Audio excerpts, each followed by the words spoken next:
Picture two seats at the same World Cup match, the same stadium, the same 90 minutes of football. In the first seat is a fan who saved for a year, paid more than fans paid 4 years ago, and then watched the best part of his section get redrawn into a more expensive tier he was quietly pushed out of. He ends up far from the field, or behind the goal, or at home in front of the television because the price climbed past what he could justify. In the second seat, 50 meters away, is someone who paid tens of thousands of dollars for a hospitality package, champagne on arrival, a private lounge, a meet and greet with a football legend, parking handled, a hotel handled. The seat is on the sideline, and it was reserved months in advance for people with deep enough pockets to get first access. Same match, two completely different economies. And the gap between those two seats is the whole story of how the World Cup actually works. Because a World Cup is not just a football tournament. It is one of the most efficient machines ever built for moving money upward. And the remarkable part, the part worth slowing down on, is that almost all of it is legal, by a design. The bill is public. The profit is private. Hold on to that sentence because every layer of this story comes back to it. Start at the very top, with FIFA itself.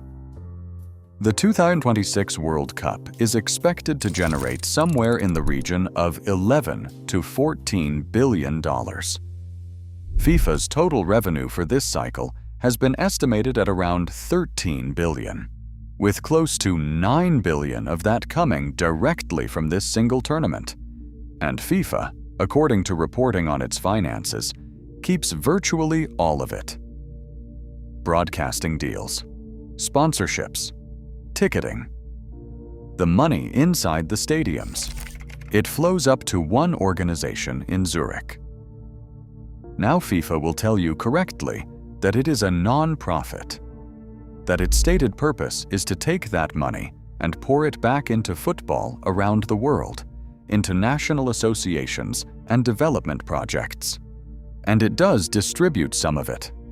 The total prize money for this tournament is around $440 million, with the winners taking home around $42 million. That is real money going back into the game. But hold those numbers next to each other. Nearly $9 billion in revenue from this World Cup. Around $440 million in prize money. The amount that goes to the teams actually playing is a small fraction of what the tournament brings in. The rest stays inside the machine. And here is the detail most people never hear. FIFA is organized as a non-profit association under Swiss law, and it pays no tax in Switzerland on its World Cup revenue. More than that, as a condition of bidding to host, FIFA generally requires host countries to exempt FIFA and its partners from tax as well. So the single richest entity at the World Cup collects billions, and across much of it, pays almost nothing. The bill is public. The profit is private. Which raises the obvious question: if FIFA keeps the revenue, who pays to actually put the tournament on? The answer is you, or rather, the public.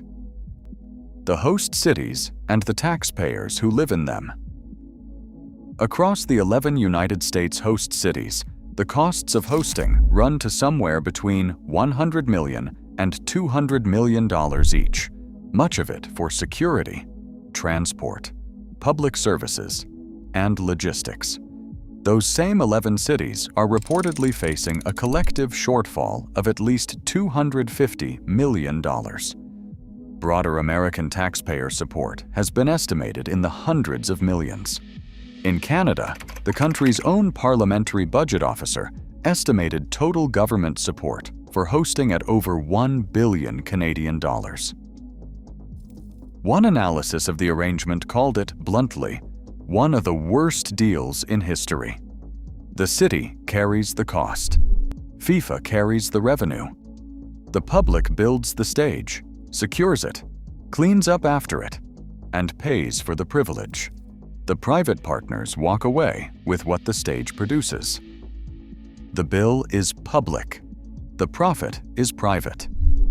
Now we get to the part of the machine built specifically for the people at the very top.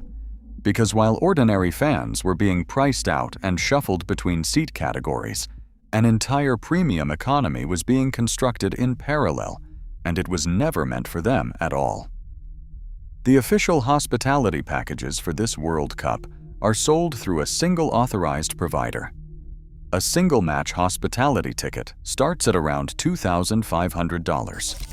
A venue series climbs from there, and the top package, covering 8 matches at MetLife Stadium, including the final on the 19th of July, runs to around $73,000 per person. At another stadium, a sideline seat for every match, with a pitch-side lounge, parking, and champagne on arrival, was listed at over $40,000. The cheapest lounge option at that same venue still cost more than $23,000. And access to these packages was structured by wealth from the start. Reporting in Canada described how those with the deepest pockets got first crack at the deluxe ticket packages. The best of the building was carved out, priced in the tens of thousands, and offered first to the people who could afford it most easily. This is the same instinct that led FIFA, after ordinary fans had already bought their seats, to redraw the stadium map and lift the best locations into new, more expensive front-row tiers.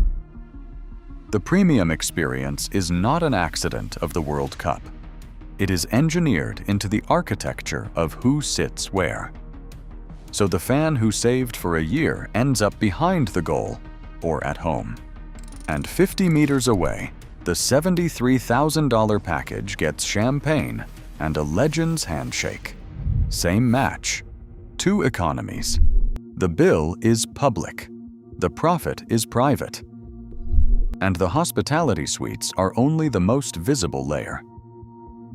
Spread out from there, and the same pattern repeats at every level. The global sponsors, many of them among the largest corporations on Earth, buy their association with the tournament and the access that comes with it. The broadcasters pay billions for the rights and sell the advertising around them. The hotels in host cities raise their rates for the window, and in some cases were reported to have been left holding the bag when block bookings were cancelled at the last minute with no penalty paid to them.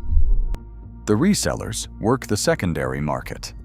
And the dynamic pricing model, the one now under investigation by multiple states, was built to capture the maximum value of demand and route it upward, not to keep a seat affordable for the person who simply wanted to be there. At every layer, the value flows in the same direction, toward the institution that pays no tax on it, toward the sponsors and broadcasters and hospitality firms, toward the people who could already afford a seat that costs more than a used car. The World Cup arrives wrapped in the language of unity, of a global celebration that belongs to everyone.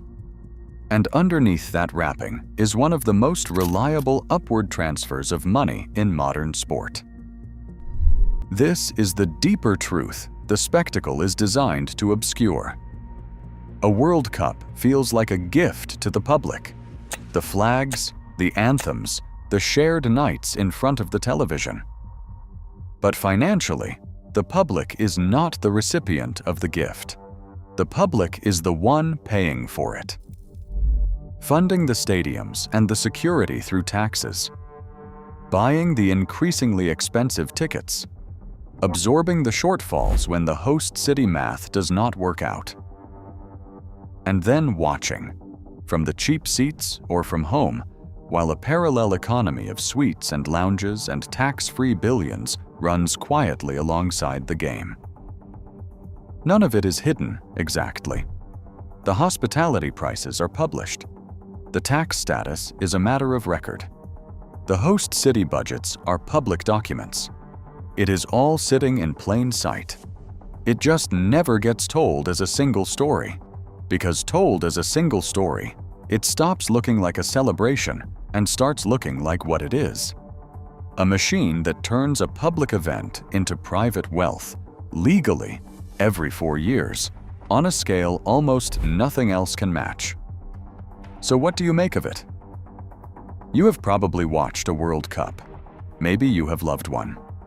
You know the feeling the tournament is sold on, the sense that for a few weeks, the whole world is in the same room.